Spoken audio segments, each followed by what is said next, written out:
Hello everyone and welcome to another episode in the world of Mark 1 Focuses. Next episode for Mr. Ink is getting a second key programmed fully to the car, central locking and to the PATS. I have to say again, and I must reiterate, programming the key to the central locking to the gem module effectively, or the central locking module if it's a pre-facelift, is a bit different to programming the key to PATS. There seems to be a little bit of confusion from a few people in the comments who think that putting the key in the ignition, turning it 4 times within 6 seconds and waiting for the beep, clicking a button is somehow going to make your engine turn on. No, what you've done is you've programmed this remote fob to the actual central locking system, the gem system, okay? But it won't start the car. That's a completely different procedure. In this episode, we're going to be concentrating on actually programming the chip to the PATS system, okay? And that's what will start your car and de-immobilize the system. So, anyway, using Forscan, you must have Forscan to do this. Otherwise, if you don't have 2 keys, like me, then you are stuck in the hands of professionals. However, Forscan does get around this problem, and we'll use it to some good effect today. Let's go.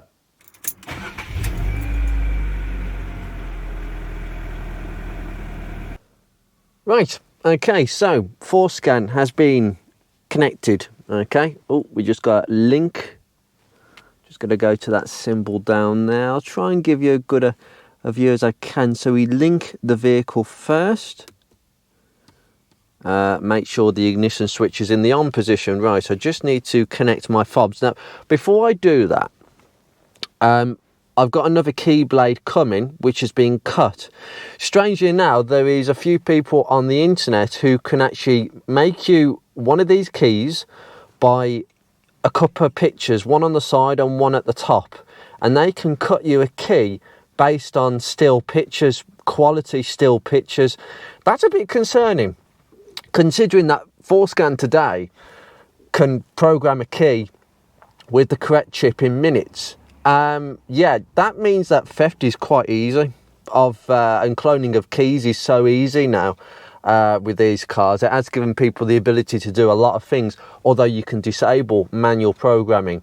Now, I will say that if you've got 2 keys, you can manually program your Mark 1 keys, your chips, I should say, because today we're programming the chips, okay, and I'm going to show you that in a second. You can put your keys in one at a time, turn it to the ignition, then what you do is you put the first key in, then you put the second key in, okay, and that will initialize the program, and then you put the new key in that you want to program. You can program, I believe, up to, I think it's 8 keys. I could be wrong about that one, but that's the way you'd manually program the keys if you've got 2 keys. But if you don't have 2 keys, and I'm not being funny, I couldn't do that with 50 Shades, because somebody had gone into the settings, into the ECU, and turned off the manual enable program for manually doing it that way, meaning you can only do key programming via Forscan or appropriate key programming software. So that feature was disabled. So that's basically what it does, and it's something that you can do on Forscan. You can turn it off as well to stop people programming keys, and I very much might well do that in this episode. Excuse me, it is rather freezing in this car. That's why I'm shivering. But anyway, this is the old set. I'm just going to put this back on here just for the second. Actually, if I just put the key blade in, that might help. Okay, so I've just put that on just for now. Yep. Obviously, the PATS will be flashing because there's no chip near the barrel. The immobilizer ring is around here, okay? And it will read this chip.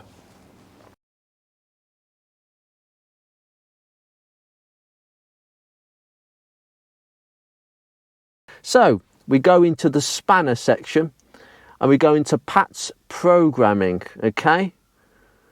PATS programming. Okay, so we've got some different settings here.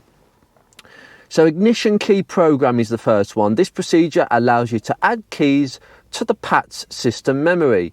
Keys already known to the PATS system will not be erased. So you just want to add a key, and that's what we're going to be doing today. This system requires blue keys with a blue coloured transponder insert. Keys with engraving transponder insert are not available. Don't worry about that at this moment in time. Ignition, because we don't have that, but we don't need it, trust me. Ignition key erase. This procedure will erase all the stored keys on the memory. Once completed, you will need to use the ignition key programming option to program a maximum of 2 keys before the PATS system will operate correctly. Interesting. Spare keys programmable. This option permits or prohibits programming spare keys by the user. What it means is you can still program it via Forscan, but you can't program it manually, okay? Because that's in the owner's manual about programming keys, but you need 2 keys to do that. Now, I'm just going to press OK. Oh, now, look at this. Number of keys stored, 2. Spare keys programmable, enabled. Right. Well, what I might do is I might disable that a bit later because I don't want that happening. Now, what that means is that somebody has lost a spare key for this car. There'll be 2 keys from the factory and somebody's lost a spare key. This is quite common. This is very common. So we're not going to erase any keys today because I don't want that risk, because we don't know whether this will work. Because there's always a possibility the chip won't respond. Now, if you have a 2003 onwards Mark 1, it's a possibility you will have a certain type of chip. And that chip will be usually referred to as an ID63, which is a plastic chip. This is the one they standardised in Forscan around after 2003. Mark 2 Focuses got this in their fobs. Now, I haven't got this for show today. But it looks somewhat like that in the picture, okay? So if you see that piece sitting right here, then you have the later plastic version. You must have a key fob, whether it's a second-hand one or this one is actually brand new, this key fob. I've gone for aftermarket because it's more obtainable, but make sure you've got the correct chip. Because this car, strangely, and I don't know why, it may have had a few keys lost over the years because this has got a glass chip, very obviously. Now, I've got to be honest, these glass chips will only work with the system fitted to the car. So, unless the gem module and the transponder ring, unless the ECU and the transponder ring have been changed for an earlier ECU or transponder ring, then this is original. This is how it came out, which is very curious. It came out with a glass chip. This is an ID60 chip, okay? And I can actually take it. The original is covered by this rubber casing, which is what it should come with. But this aftermarket one, excuse me, I'm just going to pull it out. There we go. Careful not to break it. That is your ID60 glass transponder chip. This is what registered to the PATS ring, which is around the ignition barrel. Okay, now I'm just going to insert that back in. Excuse me, it just drops in. There's no rubber casing for this, strangely enough. But yeah, that's all it is. Now, I'm going to start the ignition key programming, but I think I might need to... Right, let's see if I can go into the programming. So, ignition key programming. Oh, please ensure the master key is inserted. Sorry. Now that is because this isn't attached. So I'm afraid we're going to have to put the original back on. Okay. Okay. So that key is back in there. Okay.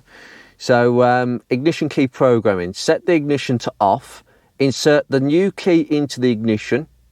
Set the ignition switch to on and press OK. Okay, so it's very simple. Because I haven't got a key blade, what I'm going to have to do now is take this out. And then somehow, excuse me, get get the key blade off with this screw. That's why I've got the screwdriver. Put the new key blade over this. Come on. It's probably going to end. It's probably going to finish the programming mode. Right. Okay. And then we put that key in. Okay. Press OK. Now, timed access. Just press yes. That'll be better.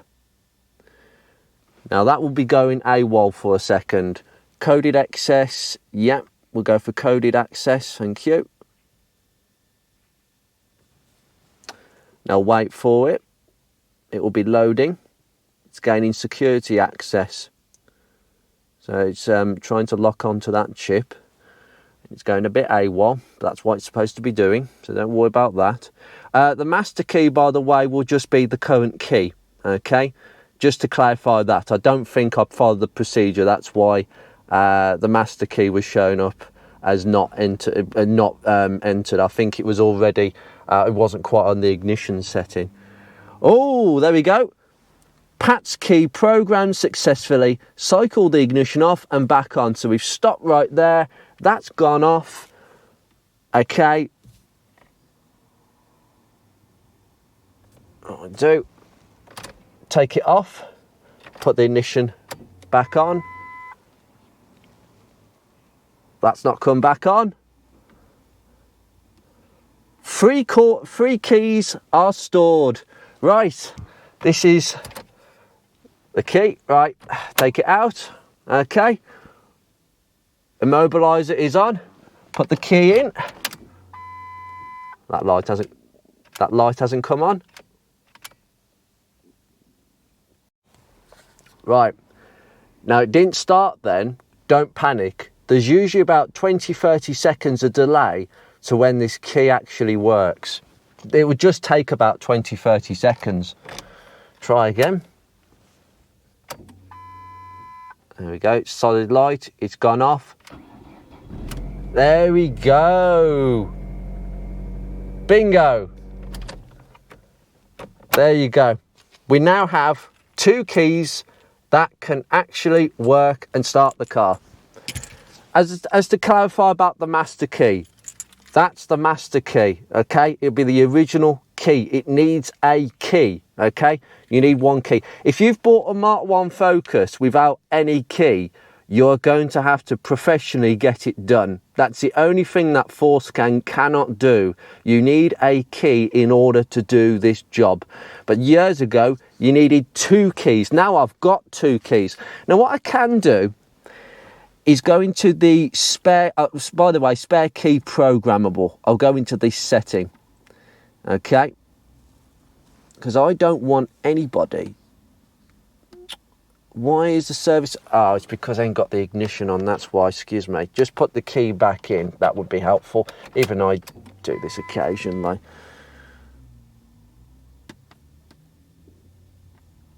Right, go back into the setting.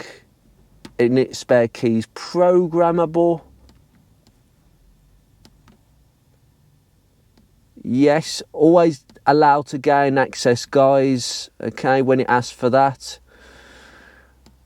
Do you wish to disable the spare key programming? Yes. Spare keys may not be programmed using the procedure listed in the owner's guide, okay? There you go, it says it in black and white. And that procedure is the one I've explained before. So you put the first key into the ignition, wait a few seconds, take it out. Second key, few seconds, take it out. And then you put the new key in and you'll be able to program a new key. I don't want anybody being able to do that on this car now because we have two functioning keys in there. Even though I dare say, on the books, as far as the ECU is concerned, there's a third key that's been lost. However, if you're worried about security, you can always do an ignition key erase. Now that will erase all the keys. Okay, it will erase all the keys. Now I'm not bothered about that, guys, to be honest. I'm really not bothered about erasing keys. However, if I wanted to get rid of that key that no longer exists for the car, I can always erase them and then reprogram them one at a time. Now, you can do that if there's basically you can, in this circumstance, if you do an ignition key erase, then you got no keys. So wouldn't that require a professional to re-establish the keys? No. If you've done ignition key erase, it will then probably invite you to do ignition key programming again, and you'll be able to do each key individually. That's the only exception, okay? But anyway, I will leave that there. The last one really is, because we've got a new remote, we need to program this to the gem module. And we can do this manually. So, 2, 3, 4. There you go. You heard that? I pressed the button when the beep went off. Please tell me. There we go. It will work. Again, it will work. There we go. After a delay, it will work. Now, this is important. When you've programmed that, because I don't know how many keys are in the gem module, if there's more than 4 keys, what you'd have ended up doing is deleting the previous key. I've had this problem with 50 Shades. Somewhere down the line, someone has programmed more than 4 keys into the gem module. So when I programmed a new key, it deleted the first key. So I ended up with the second spare key and the new key being programmed to the gem module and controlling everything, opening the doors, etc. However, the central locking. However, the first key stopped functioning because that key was then kicked out because the new key was number 5. Now, I just need to, I don't know why it's locked itself like that, but you must make sure that this works. Oh dear. Ha ha! Oh dearie me, we've done it again.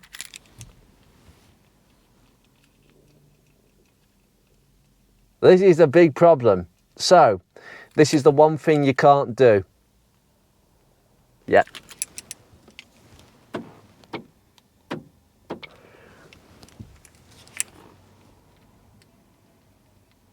Unfortunately, I've just proven it there, guys, for some strange reason. Now, the gem module is another thing I'm going to have to cover. But basically, there is no way of going into the gem module and deleting keys out the gem module, unlike the PATS. That is a very, very tricky thing to do. I don't know how to do it, and I've asked the question to other tech geeks, and they're not sure either. The only way of doing it is getting another gem module and hoping that not enough keys have been programmed. This is a bit of a problem, but it allows one key to be programmed at a time. But I suspect what's happened is that must be key number 5. No, there's no reaction whatsoever. So I am going to reprogram the original key because this is a spare key. I don't intend to use this. All I intended to do was make sure for security, I only need one key with a working remote. Yeah, why do I need 2 keys with 2 working remotes? And this is what I don't understand. So what I'm saying to you guys, this episode is a good way of making sure that you have a key that starts the car. That's the most important, okay? Central locking, it doesn't matter. It's starting it with the PATS, okay? So I now have 2 fully programmed keys with the PATS system, okay? And you can go from there. I'm not going to be deleting any key. This central locking wants to auto lock itself a lot more now, but I'm going to reprogram the original fob to the central locking again. So this will basically, this will stop working, guaranteed. And then we'll go from there, really. It's just a weird one how that happens, but essentially having 2 keys guarantees that if one immobilizer chip fails, I've always got a working fob. The central locking thing doesn't matter. I just ordered a new remote. I could have ordered a blank, but a blank with a chip, with the correct chip in. Just make sure that you have got the correct chip, and you can do this with Forscan. There's just a couple of things you need to be aware about, but otherwise, that's how you do it. So don't be worried. I think if you've got 0 keys with your vehicle, I'm going to question that you can't do it using Forscan. If you've got a key which classes as your master key, then you can do it. It's as simple as. I know that there's a few people that hinted about it needs to be the blue master key. Well, this key isn't blue. The master key is the one that is currently used with the vehicle. It doesn't matter what, you know, if it hasn't got a coloured tip on it, it doesn't matter. Anyway, I'm going to leave this here, but Mr. Ink has got 2 working fobs. I may want to do an ignition key erase, but I don't fancy doing that today because I need to use it a bit later. And I don't really want to be doing it at a time where, well, put it this way, I've got 2 working keys. I want to keep it that way. So I've disabled the programming so nobody can do that manually. Now I've got 2 keys working with the car. Anyway, you take care, guys. I shall see you in another episode.